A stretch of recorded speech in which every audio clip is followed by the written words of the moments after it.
সন্ধ্যার সময় আমরা যদি বাড়িতে একটু এরকম জিনিস করে খাই কেমন হয় বলো তো? খুব ভালো হবে।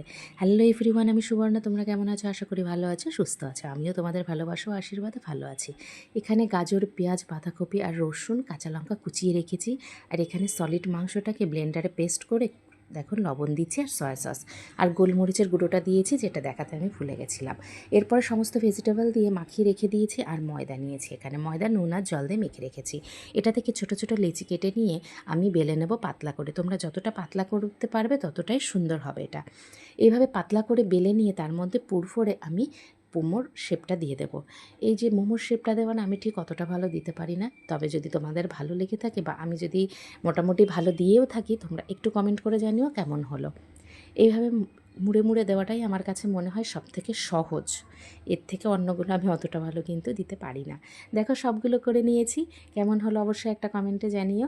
এইভাবে সবগুলো করে নিয়ে আমি স্টিম করতে বসাবো। কড়াইতে জল দিয়ে ফুটতে দিয়েছি, আর একটা ফুটো থালা এর উপরে দিয়ে তেলটাকে একটু ব্রাশ করে নিয়ে এই যে মোমোগুলো বসিয়ে দিলাম ফাঁকা ফাঁকা করে, আর ঢেকে দেবো 10 থেকে 12 মিনিটের জন্য। এই দেখো 12 মিনিট পরে ঢাকনা খুলে রেডি হয়ে গেল স্টিম মোমো। তেল দেওয়ার জন্য দেখো কি স্মুথলি বেরিয়ে আসলো, সবগুলো খুব সুন্দরভাবে বেরিয়ে এসছে।